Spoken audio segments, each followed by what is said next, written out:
So of course, it can catch you unawares. But, ladies and gentlemen, we are going to be in Champion Select. And look, LeBlanc going to be leaving the table, of course. The answering Rek'Sai ban there as well. So very standard thus far, Rusty, in this Champ Select. And I'm not surprised they got rid of the LeBlanc. He had an amazing first game on that, carried super hard for his team. So taking off the tables straight away. And the response is going to be a lot of top laners, including Rek'Sai if we want. Yeah, EDG actually going to be banning away the Hecarim here. And hasn't necessarily been a top pick for Flandre because it's not spelt Maokai. That's true. And Gnar is going to be the answering ban. Of course, koroi with an unbelievable win ratio on that champion. And, of course, MSI was no exception to that, actually padding those statistics just a little bit. As EDG now taking a little while to think about their final ban. And we'll see whether it is going to be the likes of Kalista, see whether any of these AD carry bans are going to come through. But Urgot or Kalista, one of them's going to make it through. And Deft is going to get Kalista banned at him? I find that strange. Is going to... Are they looking to prioritize? No. They have so many options available, and Sivir would be one of the most perfect availability options. They've got Maokai in the top lane. They've got the Rumble Aurelia as the counter picks. Even the junglers, they've still got the Gragas available. Yep. One of the only early pressure junglers remaining in the solid trifecta of what you like in the jungle, that meta. And with Rek'Sai ban, it'll leave Nunu as the other option, or Sejuani, and they don't do as much early. But Sivir, the priority right now. Yeah, Sivir's going to be locked in. Of course, Urgot was available. Of course, EDG not deciding to go for that one. Deft has played that in the past and has brought a fair bit of success. 17-4 now is going to be the win rate for Sivir. EDG looking to try and pad that stat even further. Flandre, just pick your Maokai. Come on, we all know you're going to do it. We'll see if he actually does want to pick that Maokai. There is a lot of options available, even... Nah, he's going to do it. Yeah, let's not act surprised by it. The Alistair being looked at here for Ella, though. Of course, Ella does like to pick up the Janna, but it was banned away, and Flandre moving away from his top lane pick. And we'll see whether EDG are going to be able to pick that one away. No. He threatened it for a bit. But no, of course it's going to be Maokai. What was I even thinking? Should have kept my conviction. Well, now they've got the Maokai, they've got the Alistair there. That does leave the Gragas open, and with no hesitation, it's going to be taken away. So maybe Snake are rethinking why they are picked that over the Maokai. Azir, another very strong option available. The response in Cassiopeia is going to be there if they decide to lock the Azir in. We'll see what Yu wants to do, and we know that he loves to play a wide array of champions. Oh, and Martin looking to go for the counter pick as far as the AD carry is concerned. Look, it's counter pick to counter pick. I mean, there's been arguments both sides, but of course Jinx has repeatedly come out on top. Yu, was hovering the Ziggs, of course, taunting us there a little bit with a largely played champion in the past. Mocking you. Yeah. Oh, you're good. You are good, sir. As Bamey is going to... He, of course, locked in the Azir. So they do have the Azir server combination, and that is just so much despicable wave clearers. Wow, Nidalee being picked up. Beast back onto his aggressive jungler, but didn't necessarily do great things for them the last time he picked it up. I'm trying to understand why it is that they've gone for this Nidalee with the rest of the team comp that they have. And I mean, they could have just picked a very high pressure mid laner. And we're assuming that the Nidalee is, of course, jungling. Yeah. It's going to be very squishy, and you're up point. against the Gragas. I mean, it could be the Nidalee mid, and it'll provide a bit of damage, but against the Azir, you would get dumpstered on. Yeah. Koro considering the Morgana. That's not going to be there as Trundle. Bit of Flandre getting his own back here in the top lane, as Trundle, of course, was brought onto the Rift by Flandre himself and works fantastically against these super tanks, so you get a whole lot of those statistics that a Maokai is going to be building. Wants to have that Spirit Visage, the Frozen Heart, a whole lot of flat stats, and does look like it might be the Nidalee there in the jungle, as there's some mid lane champions being hovered here for the final pick of Snake. Yeah, so I look at the side of Snake, and I think that they've got a lot of tanks now. They've got the Alistair Maokai, very tanky. They've got a lot of damage coming into the late game that does scale quite well with items. Jinx hitting the 3-item spike. Going to be huge. Ziggs, even with the Luden's Echo now, really allows Ziggs to even last hit the back minions with his bombs that normally they couldn't do because they did nerf that not too long ago. Yep. So the Luden's Echo is going to be big on Ziggs and has brought him back into the meta. But then they have this wild card pick, this Nidalee thrown into the mix that, if you have a look at the side of Edward Gaming, they've got a Morgana, they've got a Sivir, then the only one that's actually going to be taking the damage is the Azir. So your jungle Nidalee with one big target. Yeah. And probably not enough targets to be offering here. Of course, they do have a fair bit of extra poke. Ziggs poking out very, very well. Zaps are going to be coming through from this Jinx. Yeah. The change hasn't been coming through, so probably not going to see the Zap being maxed first, unless, you know, you're going to go for some extra flat damage early on. Some people do. Yeah, some people. In fact, you sometimes do, Yes. because we were playing just previously. And, of course, you did say that that's what you do. Of course, I don't, because I can't hit a Zap to save my life. So, look, each to their own. But there is at least some poke damage to be coming down to at least synergize with this Nidalee a little bit. And, of course, they've got the headbutt from Alistair for a little bit of disengage. Flandre will want to be going in all the time, not only because he's Maokai, and that's basically the only decision that you have, but also because he's Flandre, and he just wants to be going in. Well, yeah, it's going to be very difficult for him to go in, though, I feel like, with the rest of his team. You said they have a lot of poke, and that is a big factor to actually take into account here, is they're going to be looking to siege once they hit the mid to later stages of the game, even early if they decide to rotate sooner and force EDG into a situation where they want to fight. They've got the Ziggs, they've got the Jinx, and they've got the Nidalee now. So they've got 3 members who are very good at sieging and poking. And of course the saplings, if we want to take that into account. Yeah, that's true. They've got the threat of diving because they've got the Alistar and the Maokai who can both just press R and be basically unkillable. So they've got the makings of what is a really good siege comp. But it's going to be really hard to execute again against the side of EDG. Yeah, EDG have a lot of tools to deal with that one, but let's see how it goes as we hop onto the Rift.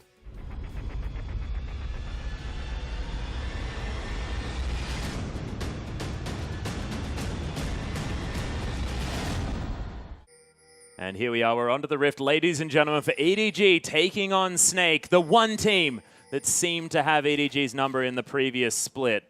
Things have changed up just a little bit, and Koroi back on the lineup again. There's Amazing Jay, going to take some time off. Yeah, changing rosters like hotcakes almost, experimenting, I suppose. LPL. Welcome to the LPL, Rusty. This is what we deal with on a daily basis. Yeah, let's not question the logic behind why, but it is early in the season, so they're more than able and willing to do all of these changes. And EDG seem to be the advocates of interesting top laners as we have a Maokai against a Trundle. Yeah, well, Trundle has been sort of a very clear favorite of a lot of these Chinese top laners. I mean, Flandre was the first one to try it out, but it has seen play across some other teams as well. But, I mean, that Subjugate cannot be written off because you can just make such a massive frontline tank in the Trundle, but you can also create a very squishy tank on the side of Snake. And, I mean, they've only got sort of one dedicated tank that's going to have a whole lot of, like, money to spend on these big items. Of course, Alistair is going to be there, but it's only going to be for a short amount of time while that Unbreakable Will is up. So when you have a single super tank like this, Trundle is so useful. Yeah, definitely. And the Pillar of Filth is a very underrated spell as well, up against the no mobility heroes, essentially, of you, Beast even, and Martin to a degree. They're all going to be able to... Well, Jinx gets excited, but if you put the Pillar of Filth down, it actually disrupts the satchel charge from the Ziggs, I believe. It can stop the Nidalee pounce if you time it right. And a very underrated spell all around from this sustained tank who deals absurd amounts of damage and reduces resistance of tanks such as Flandre. Yeah, and actually Beast going for a steal away on this blue buff as well. He's going to get it. He's going to take away, I believe, one of the Sentinels and leave the other one up. So successful steal of the blue, and doesn't look like Clearlove's going anywhere near the enemy blue buff. So Beast might have a successful 3 buff here. A very aggressive start there as Clearlove's going to come over and realize he doesn't have it. So what will be the reaction here from Clearlove is a good question, because he's the one that's going to have to enable the rest of Edward Gaming to get through this early game stage. Yeah, Koroi does lay down that frozen domain. Ooh, Martin's going to get caught by the binding there. Down to about 400 health now as the Rockets are trying to answer the aggression, but the Jinx now quite low on health. Triumphant Roar going to help out as far as Snake's concerned. Martin now having all of his abilities going to help as well, as Flame Chompers are going to be useful. Beast going to head back to base and possibly pick up his blue buff now, as Clearlove will see whether he's going to head over there and possibly contest for that. But the fact that Snake can rotate their bottom lane towards that blue is going to make things very difficult for Clearlove to get anywhere good for EDG. Yeah, I mean, that's true, but EDG also having control of the lane at the moment by a little bit. They're not exactly hard pushing, but if it came down to it, I am certain that a Sivir Morgana can instantly hard push and put some pressure down with the Gragas and force Snake into an ultimatum of, do I want these last hits or do I want to help my jungler who's looking to be taking the blue now and most likely going to be contested Yeah, and you can see Flandre actually double the farm now of Koroi, who has used that teleport to get back to base here. Picked up an extra Doran's Blade to try and weather the storm of this lane, but it doesn't seem to be working out necessarily. Clearlove's taken the Scuttle Crab and successful 3 buff for Beast. Yeah, it's going to be really big for the Nidalee, getting an experience advantage and just control of the blue buffs. Having extra blue buffs for an extra period of time is always going to be a just amazing thing for Nidalee to have. So very comfortable in the jungle is Beast right now. He's doing quite well. And having a look at the entirety of the sides right now, CS advantage to Flandre, but then mid lane's feeling a little bit hard here for you. Yeah, I mean, Yu hasn't gone back to base yet. Might be able to even out this farm. Actually did. He has, so yeah. Picked up the Null Magic Mantle. Not able to get to that Chalice of Harmony just yet. The Bamey has locked down. Pillar of Ice is going to be used. Of course, previously Pillar of Filth. Both of them correct, in my opinion. Well, it is a filthy ice pillar regardless, I think so. Yeah, and I just love using the Junkyard Trundle as well, where it still is a Pillar of Filth. There's now Flandre very low on mana, but he's trying to solo out Koroi here. Couple more auto attacks. Oh. Beast flashes forward after the pounce and just takes him down. Beautiful play for First Blood. So well played by Beast, and you can see the control that Flandre now has in the top lane ever since level 1, in fact. Considering that Trundle came to lane with no pots and just the Doran's Blade, very easy for Flandre to capitalize on this, and we've seen how that started to come into effect now. Ahead in items, ahead in farm, and now ahead with an assist.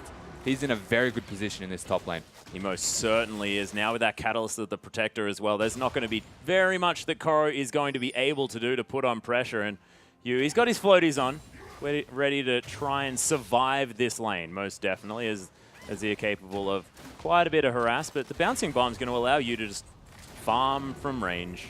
And once he picks up either, of course, the Rabadon's Deathcap or, in fact, the Luden's Echo, that he will probably want to be going for, just have wave clear for days. Yeah, and he does seem to be getting a little bit hard done by here in the mid lane, though. You can see the pressure that Bamey's trying so hard to put down onto him. Ziggs is always going to be able to farm. That's the thing. And you've got the bouncing bombs with a very long range that can bounce multiple times to at least allow you to get CS. So he's going to be okay. But he really is getting pressured out, and you can tell it's starting to affect the CS 10 now. And that's a Ziggs behind by 10 CS. Oh, and the camp is on here as Beast is looking to try and get some more pressure down onto Koroi. Flandre cheating down towards this brush.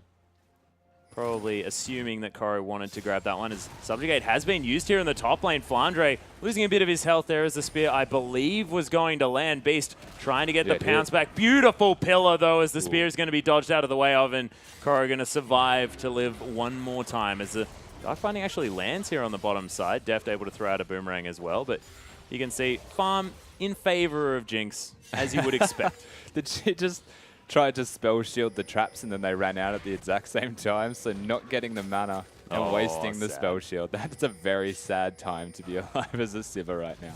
Yeah. Jinx really wanting to recall and get that BF sword. 64 CS, might even be able to go for boots or a dagger with it. And this is where the lane starts to find an advantage in favor of Jinx's. Beast is just spear going to land so easily. Beast picks up his second kill, and Koro's just getting camped.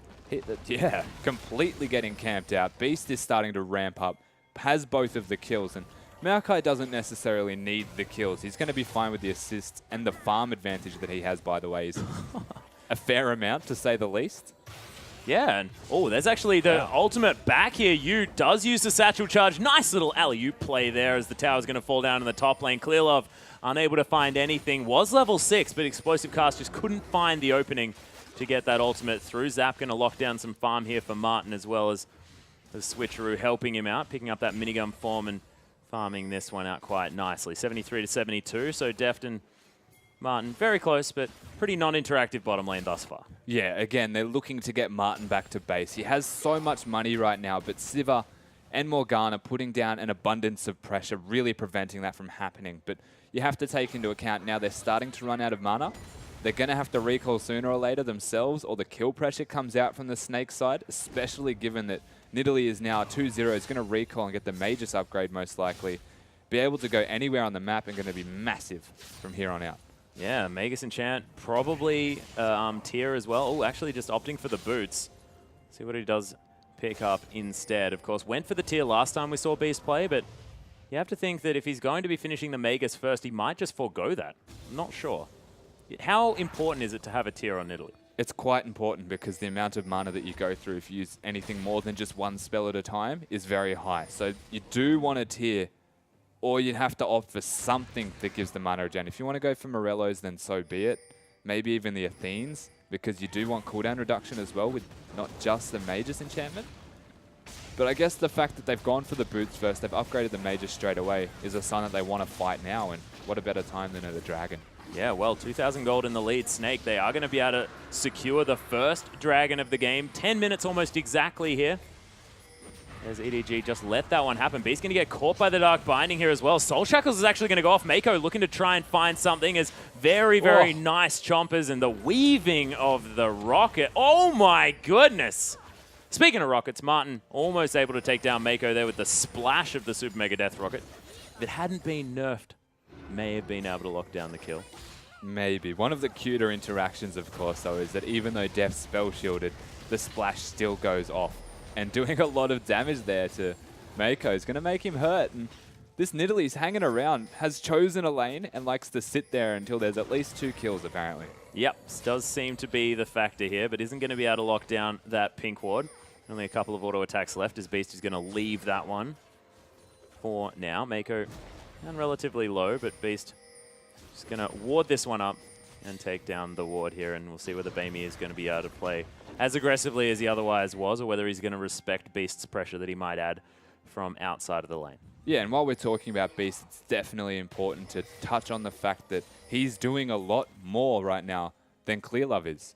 And that's a big deal because we mentioned this in the pregame. They really need Clearlove to start ramping their side up, get them accelerated to the team fighting stages. And at this stage, it's looking like the siege that Snake are going to be able to put out on the back of a 2-0 Nidalee, the fact that they've got a Ziggs, and they've got the Jinx with the Zap, who has... They've got a 40 CS lead on their Maokai as well. Yeah, that's going to be a big factor in not dying and being in front of the poke. Yeah. Like, their siege is going to be disgustingly high, and if it continues in this upward trend, that's a lot of damage, though. That is a lot of damage. Unable to quite commit to the all-in here, as Martin stunned up for quite some time, but not going to really find too much from it. Beast now waiting in the wings once more, and we'll see whether the Dark Binding is going to land again, maybe as a bit of a bait this time. He really has a tense setup when he chooses a lane, doesn't he? Yep. Wow. Yep, the Primal Surge is going to be there as well, just to try and keep the Jinx topped up. Of course, that is some fantastic synergy, sort of a pseudo-Nunu. Yeah. The Beast does bring to the table. Yeah, and again, giving them more siege than we thought they already had to begin with. So you can see having the 3-man bot lane, even just the Alistar pressure. Oh, here's Flandre coming in with a teleport as well. Beautiful Dark Binding from Mako. He's going to stop that one in its tracks, but it's not going to stop the death of this turret. And the turret pressure continues now for Snake. And this is something that I guess Martin brings that wasn't quite there. As Super Mega Death Rocket did come down looking for deft, but not going to find the kill. But, I mean, Crystal was not a Jinx player.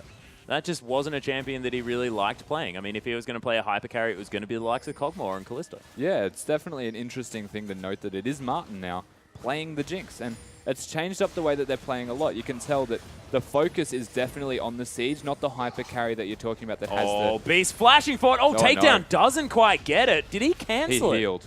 Oh, beautiful. So, Bamey, it is a summoner spell, trading for the flash of Beast there as Koroi pushing this wave up very, very far. But the outer turret in the mid lane is going to fall, you have to think. Oh, Super Mega Death Rocket... Mega Inferno Bomb. Super Mega Inferno Death Rocket Bomb. Going to be thrown into the top lane. The important thing from that right there is even the Ziggs leaving lane to throw the ult is confidence that his team is going to be able to push down the turret. Yeah. Now, what they're doing right now is they're completely rotating as a group. They've gone from bottom, and Beast was addressing all of his time in bottom to reduce the 2v2 pressure and pushing that a Sivir and Morgana can do. So they've kept them back at the turret. This allows the Jinx, who's now getting the heal from the Nidalee, the Alistar, who can be in the front line and have that dive threat. One spear hit, they take the turret. They rotate from bottom straight to middle. They force him back, a flash for a heal, but it also made him have to recall. They're rotating in numbers now, and they're rotating for objectives and utilizing what their team comp is designed to do. If they can continue in this upward trend of pushing down, they've got no outers left, so it starts to get harder now. If they can continue to do it, they're looking really comfortable right now coming into this game. Yeah, and this is 14 minutes in with 3 turrets to 0. Snake have really made short work of these outer turrets, like you mentioned.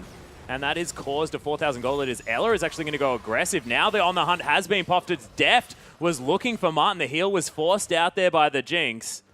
Still at about 400 health, but that is a pretty high priority cooldown in the On The Hunt that is now off. And they've got vision of them coming down bottom for the dive. So they're going to back off because of the river ward. I don't know what they're going to be able to do in response to that besides just let the turret go down. So another smart rotation here, but on this time on EDG is going to give them something back. Yeah, we'll see whether Yu is going to use that ultimate to try and clear out this wave, possibly get some extra pressure. But no, it looks like EDG are going to be able to lock down this bottom outer turret. So first turret of the game for EDG is going to fall, but 3,000 in the lead are Snake still at this stage. But very early days. And Azir is going to scale fantastically. Koroi going to really... He's going to do his job by just pressing R on Flandre. There's the Righteous Glory. Flandre going super aggressive now as Beast. He's back yet again. The takedown doing some work. Pounce still locking down the damage. And Beast, that's his 3rd kill. And the 3rd one onto Koroi as well. With no turret there, it just becomes so much easier. So much more easy to dive. And you can really see how Koro's become a source of food. He has, yeah. He's basically cat food right now. Yeah, he is. Catnip. Catnip. Whatever you would like to call it, Max. He's a beast right now. And he has the tier available. He's doing a lot. He has the tier, so he's scaling now. He's got that mana pool, which is going to allow them to siege for a prolonged period of time. And again, I keep addressing the siege because that is essentially what their team comp is designed to do. Their team fighting is not going to be as good with the Nidalee compared to the Gragas. So they're going to have to find periods where they fight for a turret or they force... Wow. Oh, baby, looking for the Emperor's Divide, but had to flash away because he didn't quite get the scoop in. Beast wants to find some spears, but the skill shots aren't quite there for Snake at the moment. This is what their team comp relies on. You were talking about that, but they need to land the poke before they use their engage tools. So please, Snake, start doing that. And then we're going to be able to get something done. EDG have been able to dodge out of the way of a lot of these. Snake now going to start off the 2nd dragon. It looks like EDG may just let this one fall again. Yeah, Bamey had the right idea there, trying to initiate straight away before any poke could actually come down. And not being able to hit the Emperor's Divide is going to hurt them a lot. And you can see the pressure is being done in response to the 2nd dragon going down. It is a 2nd dragon at 16 minutes, so if they continue on this dragon-taking endeavor that they have so evidently gone for, they'll have the 5th dragon as a win condition. Yep, true. They've got all of the kills right now, and they do have the turret advantage. It's going to be on the back of what Snake can do in this next 6 minutes before the 3rd dragon to either not lose the lead that they've now had or to find a bigger lead before the 3rd dragon for them to cement a really good standing in this game. Yeah, and they're sort of on the mark for about a, I believe, 38-minute 5th dragon if Snake keep picking it up on cooldown. So is that going to be enough time for EDG to scale up and really do battle for that one if we assume that this game is going to continue at the same pace for Snake? Yeah, you'd be looking at around the 30-minute mark because they're all still farming really well. In fact, Azir is still ahead of the Ziggs in CS. The Gragas is keeping up. Trundle has caught up a fair bit. He's pretty much exclusively split pushing at the moment. Koro's doing quite well in that regard. So they are getting the money that is required of them to start ramping up in their own team fight potential. They're looking okay at the moment. They're just trying to halt what Snake are doing to, again, while they're waiting this 6 minutes for the next dragon, to just completely stop them. Either even just stagnate the game, stop it, freeze it, and just last hit for the next 6 minutes, and then it'll put EDG in a better position. Yeah, well, I'm just excited to see you back on the Ziggs. Of course, we've been waiting for this ever since we saw you come back to the Rift. Of course, we're standing in for Pawn for quite a bit while he was in the hospital towards the end of last split, but we wanted to see the Ziggs. We were very excited about it, but it's never quite happened, and now, finally, he's here. He saved it. Yeah, Frozen Domain is going to be there. Martin heads back to the top, and he's going to farm this one out as well, but oh, Koroi, you might be in trouble, buddy. Oh, no, he's safe. He's managed to just get out there by the skin of his teeth. Skin of his teeth, indeed. EDG are going to be able to take down this blue buff. Oh, spear blocked by Meg. Oh, there it is. Mega Inferno Bomb locks down the blue buff for you, and he just says, thanks very much. I'll love that. Yeah, so the pressure there was just giving vision, and the spear came out, and you knew it was blocked. Very good timing on the ult. This is only a sand turret at the moment, so he's going to be quite content with taking that down for an extra 100 gold, which I believe goes straight to his pocket. Yeah, Ella tanking this one up here just a little bit. Worth That it. still does damage, by the way, Mr. Cow, but doesn't really matter too much, as he's just going to triumphantly roar his way back to health. How does like a cow yelling give you health back? It's a great question. How do many things in this game by their spell names actually do what they do? Yeah, that's a good point. I guess minigun makes some sense. Switcheroo makes some sense. You're swapping your guns over, therefore they do different stuff. Makes a whole lot of sense. Well, they should basically all just be phonetically or visually correct spell names. So very highly literal spell names. Twisted Advance. Actually, Flandre just twists around a whole bunch. Inner turret, though, in the bottom lane is going to be falling down very fast, down to about half health, but Snake are going to back away relatively quickly. They understand that EDG can collapse and their team fight is very strong without the poke damage to put down. Ooh, come on, Beast. Get your pounces happening. They're in out the vision, though, for Snake. 4 members still here on the bottom side. Mega Inferno Bomb very close to coming back up again. You can see what they want to do. Like, you understand that they are really trying to siege, but they're having a very hard time actually getting near any turrets for them to have a chance to siege. The closest turret that they've been to in the past 3 minutes has been the sand turret from Azir. Yeah. They're struggling right now to find an opening that'll work in their favor. They are getting desperate almost with the rotation. They've gone from mid, they've tried to do something mid, and they pushed it almost in, straight away gone back to bottom, managed to get nothing besides minion control. And at the moment, the top wave is going to have to be reset with 1 minute and 48 seconds until the dragon spawns. They're going to have to reset all the lanes, get them going in your favor. And I'm guessing they're going to either fight for this dragon. That was really cute. Sneaky little bouncing bomb. They're going to have to fight for the 3rd dragon as EDG. And unless they want it to be okay as a win condition, it is only the 3rd dragon buff, and 5 is the number that you need. It is the magic number. So they do have about 12 extra minutes of time if they choose to sacrifice this one. And they're starting to ramp up. They've almost got what looks to be either a Luden's Echo or a Zhonya's for the Azir. They've got a Spirit Visage and the Tiamat on the Trundle, who is now getting very tanky with that ultimate. They've got a bit of the items that are required of them. They can pick a fight very soon, but you're better off not doing it in a siege position.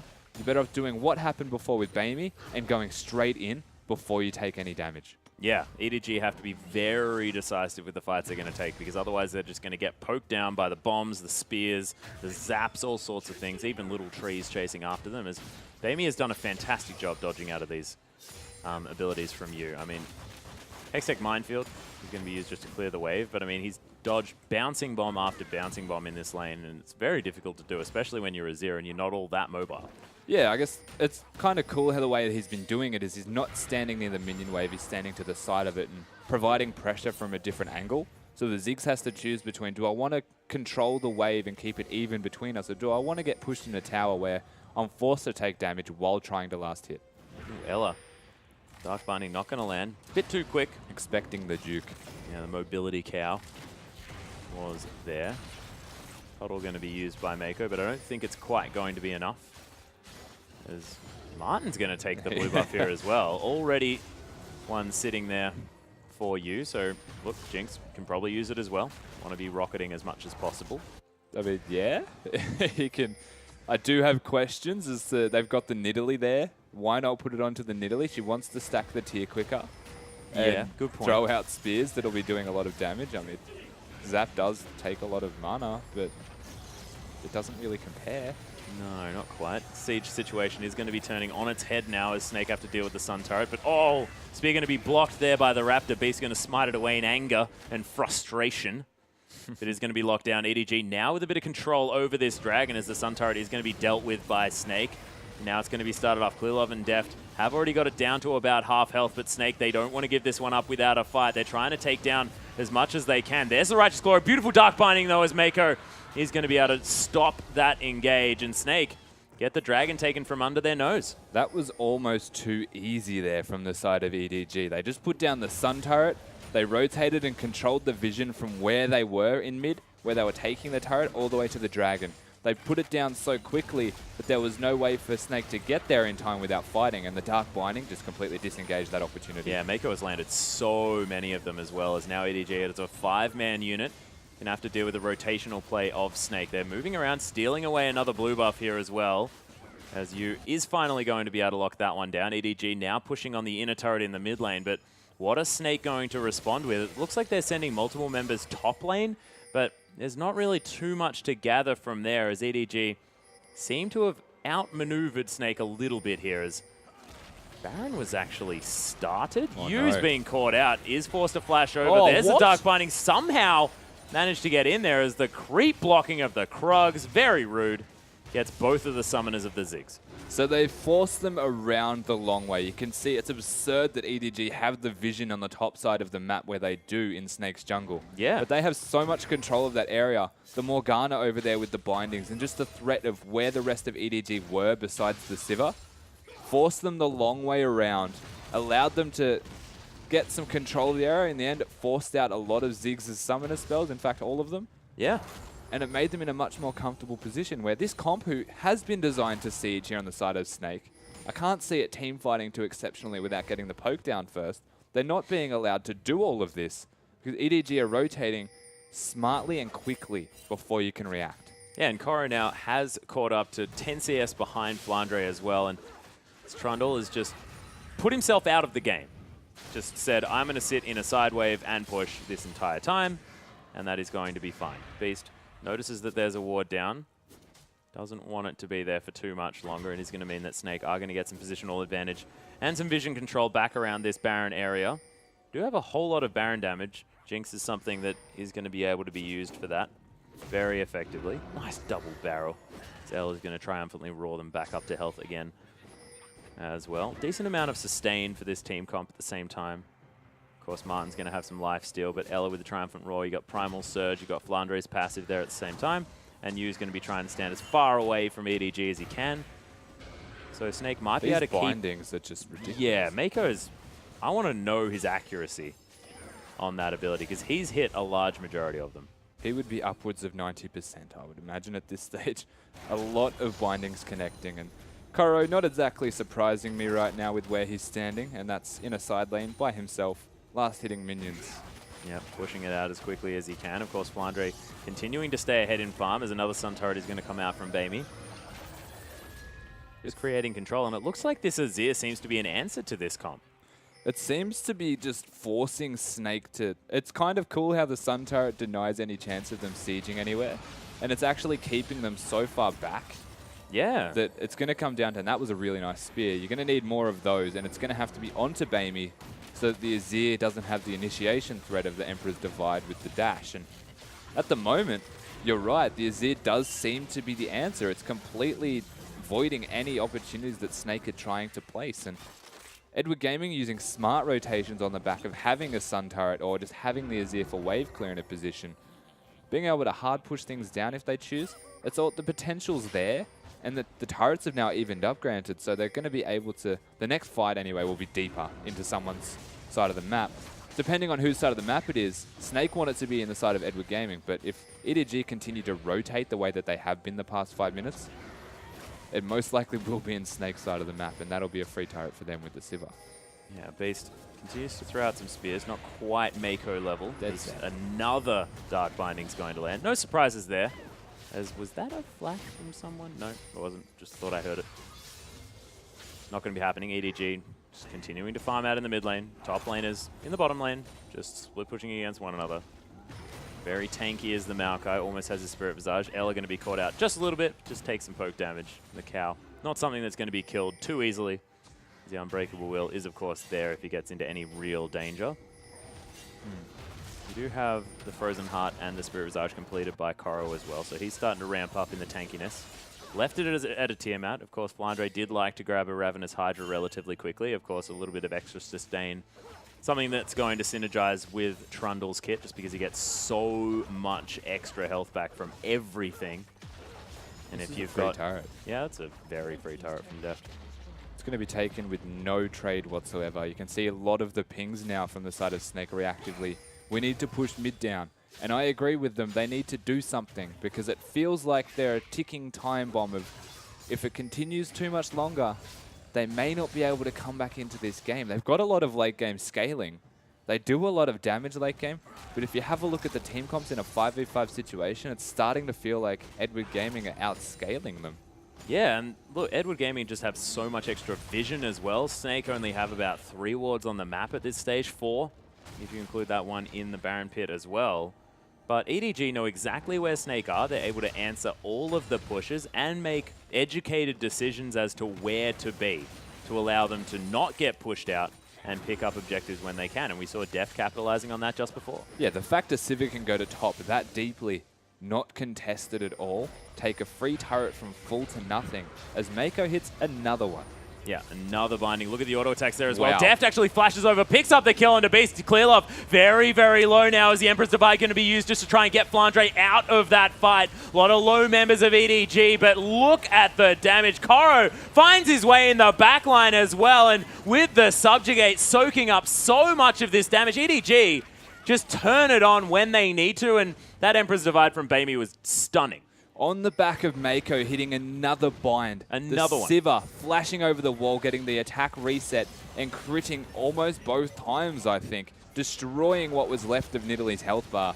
Continuing that, the advantage they now have from having no Nidalee available. All Snake was able to do was disengage, but EDG are better at catching them. Another amazing boomerang, clipping the end of Maokai as well. You could pick up a quadra kill here. There's no ult, he just used it earlier. Yeah. Oh, tries to steal it away, but doesn't quite get there. In fact, Bouncing Bomb's not quite finding the targets they were looking for as well. Pillar of Ice going to stop any follow-up in EDG. They lock down the Baron. They've got their favorite objective in the whole wide world. Yep. A dragon is available, so they're going to take that one. It'll be 3 dragons to Snake once this one goes down. They've got something to hope for now, but it does feel like the lead they had was completely wasted on needless time wasting. They needed to give it a go at the very least, have a good attempt at sieging down and utilizing what their team comp seems to be designed to do, but they may have a different idea of what their team comp is designed for. But if they manage to get sort of the next 2 dragons, which is what they need to get to the 5th, then it's going to put them at about 48 minutes into this game. Yeah. 43 minutes, sorry. So it's just not quite enough, and here's the replay. Look at the damage that Siva just did there. Crit straight away. Ella and Flandre now the 2 tanks with nothing to actually support them, so they're just going to feel the slow death. And look at this boomerang too. Right at the tip. Just the tip.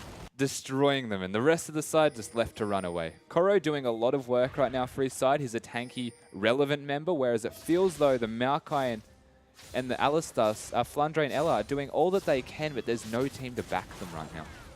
No, and all of the kills now on Beast here, and of course, if he's removed straight away, which is what has happened, then he's not going to be doing too much and can't clear out this minion wave. Koro just ignores the Nidalee now and takes down the inner turret, so that's another easy one for EDG. 5 turrets now to 3 in favor of the championship side from MSI. And it just seems in this long game, EDG just have so much more control, so much. The decision-making seems to be right back in their favor as well, with Koro back on the lineup. Yeah, definitely. And despite the fact that Koro, he's legitimately fed in the early game. He was feeding, flat out. But now he's ahead in farm, and he's just doing exactly what he needs to. He's on Trundle, he just needs to press Subjugate on Flandre, and EDG just out-comped this team. In a way, I agree with you. There's still the possibility that Snake can do something, but at the moment, they're starting to get bled out. Deft is doing a lot of damage to these turrets. Spell shield.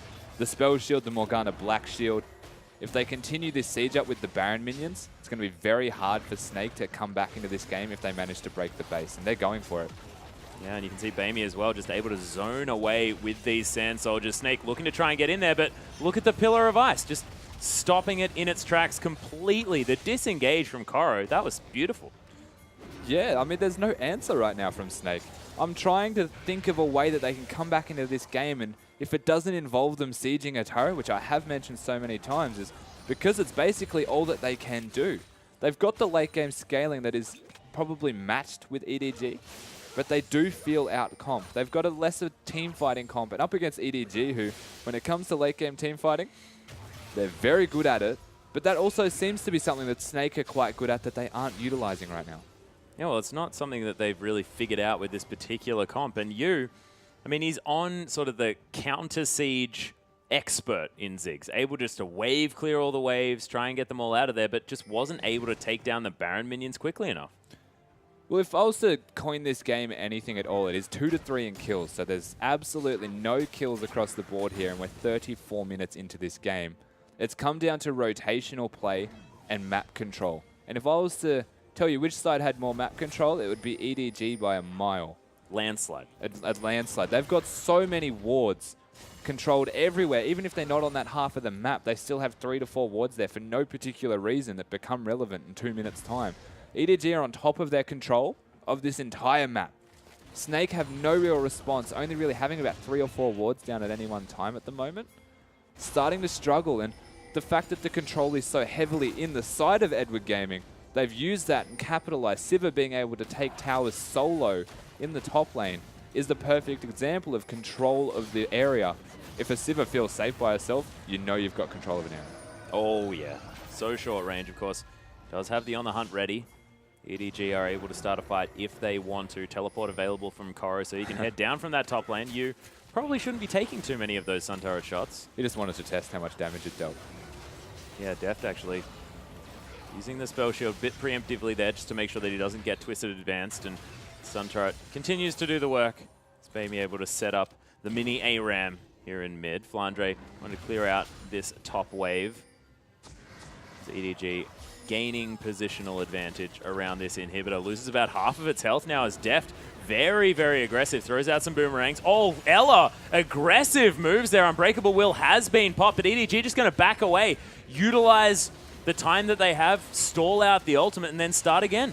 Their disengage is great. They've got the explosive cask, the Pillar of Ice, even the Azir, even the Sivir ult while I'm going in the Black Shield. They're going to be able to speaking of Sivir ult, you with a decent alley-oop of some minefields there as Deft goes very aggressive onto Ella, but it is going to cause what they were looking for. The inhibitor's going to fall down. Lots of damage with that Mega Inferno Bomb as Bamey's trying to get out of there. Martin has used the ultimate already, but Beast might be in trouble. Seraph's shield is going to be used there, but Koro, you can see, doesn't take any damage now, and Deft heals up over that one. Koro going down relatively low. Martin kiting this one out. Ella, he healed back up, and it is just going to be Koro sacrificing himself for that one. But Flandre, he did manage to pick up the kill onto the Morgana there. This very, very tanky Maokai trying to do some work. Deft gets exploded. Martin with so much damage, but the double kill immediately responded by Bamey there with one auto attack from these Sand Soldiers.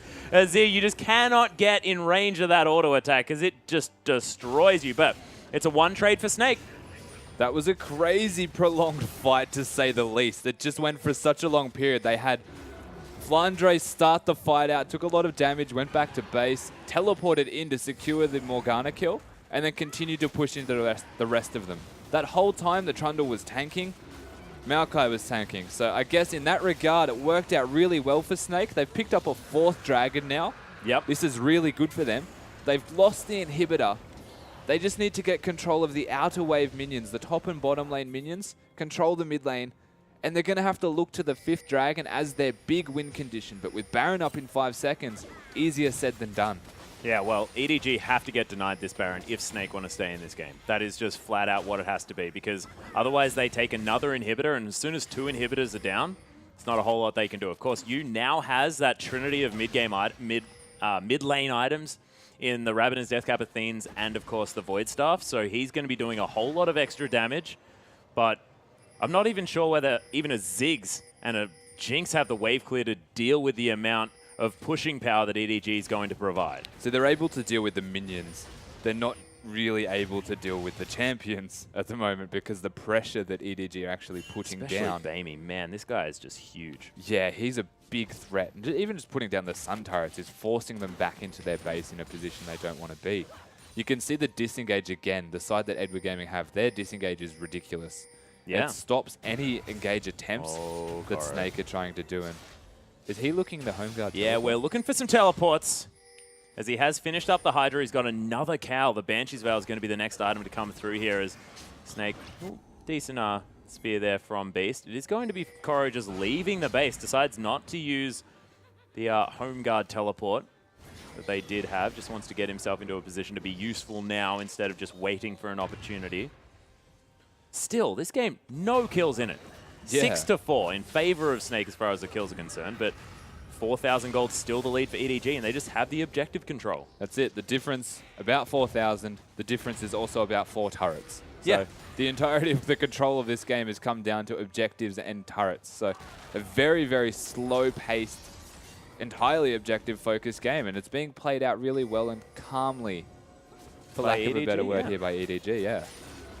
And look, you've got koroi there in the bottom lane again. Another Dark Binding, surprisingly, is going to land onto Flandre. Takes a bunch of his health and damage. And you can see you as well actually used that heal. Deft is going to pop the ultimate now as well as Flandre. The super tank is going to go down super low. He's dead as Bamey locks down that kill. And Snake have lost their one super tank without koroi even being there. He's going to take down the bottom inhibitor turret as well. EDG just systematically removing objectives off the map. Mako just going to tank up the spear because he just doesn't care at this stage. And second inhibitor going to fall down. That's in the bottom lane. EDG, Baron on a silver platter if they want it. But they may just push in because Bamey wrecking people on this Azir. His Azir player has been fantastic. Top lane inhibitor turret, it's going to fall down. Spear going to pick the gap in between these EDG members. Third inhibitor falls. And look, Snake just don't look like they can play this controlled poke-style game. They look like a team that wants to be team fighting, and they're unable to do that with this comp. You said it. They're looking to siege with this comp, but what they really want to be doing as an actual team is fighting. So it doesn't feel right. It doesn't fit them. It just doesn't suit. No. But in saying that, they're still up in kills. They've got the chance of coming back into this game. You have to take into account that the Nidalee now has the Void Staff and will be doing a lot of damage to priority targets. Yep. They're going to be able to at least stop the Baron from going down right now. Because 3 inhibitors are down, if they don't get this Baron, it's going to be game over for them. Yep, the desperation Baron play here as you has to use his satchel charge to get him over the wall. There's the Emperor's Divide just going to stop this fight from moving in a position that they want to, but that's going to be Jinx falling down first. Bad news for Snake here is EDG turning it on. And oh my goodness, Flandre tanking up Deft forever. He's just going to systematically move throughout this team, rip people apart, not to mention Bamey as well is just doing so much work. Inhibitor in the mid lane is going to fall, respawn for Snake, but EDG now with everyone dead on the side of Snake, apart from Beast and you. EDG just going to move forward with the super creeps and possibly just end this game. Well, they don't need the Baron. They've got the advantage of about 3 members right now, except Mako, who just conveniently goes down to a spear. But it seems to me as though there's no way for them to stop this push right now. EDG looking exceptionally strong in their objective control and slow-paced gameplay, which is not really akin to what you're used to seeing from them. You like the team fights that Edward Gaming put through, and they've just dismantled Snake. Yeah, cool, calm, and collected, and Snake now not with quite the winning record against EDG anymore. Still up there, of course, it is now, I believe, 3-2 in favor of Snake. We'll see whether Snake can pick up a victory in their next one, but man, that was Snake getting ahead early. They preyed on koroi. Of course, Beast picked up some kills, but they're just unable to make these Nidalee comps really work out. I've never really been that impressed by Beast unless they manage to snowball completely out of control, which I just don't think they were ever going to be able to do. The damage control from EDG is just too good. Yeah, it's funny. We've seen 2 Nidalees, and now we've also seen 2 Nidalee losses from the side of Snake. And he was 3-0. He was doing a lot of work for his team. He did pick on koroi, and it was successful. But then it didn't translate into anything, and they tried to outscale a side that was outscaling them, because they were designed to team fight, whereas Snake were looking to siege, and they just couldn't do it. The Azir completely halted them in their tracks, no chance to siege, and EDG slowly rolled their way over. It was methodical, calm, collected, and very slow pace with almost no kills into the end of the game. Yeah, 9-7 was the kill score in the end, but I mean, it was sitting on 3-2 for a very long period of time, and EDG just slowly but surely took that one down, and they won it in, it was vision control. Yeah. And it was Mako landing every single Dark Binding he ever threw out. Well, that's going to help. Yeah, I really want to actually find out what that statistic is. I'm going to use the next break time to do my very best to find that one out. But ladies and gentlemen, when we return, it will be Game 2 between Snake and EDG. Don't go anywhere. The zap being maxed first, unless, you know, you're going to go for some extra flat damage early on. Some people do. Yeah, some people. In fact, you sometimes do. Yes. Because we were playing just previously. And of course, you did say that that's what you do. Of course, I don't, because I can't hit a zap to save my life. So, look, each to their own. But there is at least some poke damage to be coming down to at least synergize with this Nidalee a little bit. And of course, they've got the headbutt from Kalista for a little bit of disengage. Flandre will want to be going in all the time, not only because he's Maokai, and that's basically the only decision that you have, but also because he's Flandre, and he just wants to be going in. Well, yeah, it's going to be very difficult for him to go in, though, I feel like, with the rest of his team. You said they have a lot of poke, and that is a big factor to actually take into account here, is they're going to be looking to siege once they hit the mid to later stages of the game, even early if they decide to rotate sooner and force EDG into a situation where they want to fight. They've got the Ziggs, they've got the Jinx, and they've got the Nidalee now. So they've got 3 members who are very good at sieging and poking. And of course the saplings, if we want to take that into account. Yeah, that's true. They've got the threat of diving because they've got the Alistar and the Maokai who can both just press R and be basically unkillable. So they've got the makings of what is a really good siege comp. Champions. Oh, and Martin looking to go for the counter pick as far as the AD carry is concerned. Look, it's counter pick to counter pick. I mean, there's been arguments both sides, but of course Jinx has repeatedly come out on top. Was hovering the Ziggs, of course, taunting us there a little bit with a largely played champion in the past. Mocking you. Yeah. Oh, you're good. You are good, sir. As Bamey is going to... He, of course, locked in the Azir. So they do have the Azir server combination, and that is just so much despicable wave clearers. Wow, Nidalee being picked up. Beast back onto his aggressive jungler, but didn't necessarily do great things for them the last time he picked it up. I'm trying to understand why it is that they've gone for this Nidalee with the rest of the team comp that they have. And I mean, they could have just picked a very high pressure mid laner. And we're assuming that the Nidalee is, of course, jungling. Yeah. It's going to be very squishy, and you're up point. against the Gragas. I mean, it could be the Nidalee mid, and it'll provide a bit of damage, but against the Azir, you would get dumpstered on. Yeah. Koroi considering the Morgana. That's not going to be there as Trundle. Bit of Flandre getting his own back here in the top lane, as Trundle, of course, was brought onto the Rift. Remaining in the solid trifecta of what you like in the jungle, that meta. And with Rek'Sai banned, it'll leave Nunu as the other option, or Sejuani, and they don't do as much early. But Sivir, the priority right now. Yeah, Sivir's going to be locked in. Of course, Urgot was available. Of course, EDG not deciding to go for that one. Deft has played that in the past and has brought a fair bit of success. 17-4 now is going to be the win rate for Sivir. EDG looking to try and pad that stat even further. Flandre, just pick your Maokai. Come on, we all know you're going to do it. We'll see if he actually does want to pick that Maokai. There is a lot of options available, even... Nah, he's going to do it. Yeah, let's not act surprised by it. The Alistar being looked at here for Ella, though. Of course, Ella does like to pick up the Janna, but it was banned away, and Flandre moving away from his top lane pick. And we'll see whether EDG are going to be able to pick that one away. No. He threatened it for a bit. But no, of course it's going to be Maokai. What was I even thinking? Should have kept my conviction. Well, now they've got the Maokai, they've got the Alistar there. That does leave the Gragas open, and with no hesitation, it's going to be taken away. So maybe Snake are rethinking why they picked that over the Maokai. Azir, another very strong option available. The response in Cassiopeia is going to be there if they decide to lock the Azir in.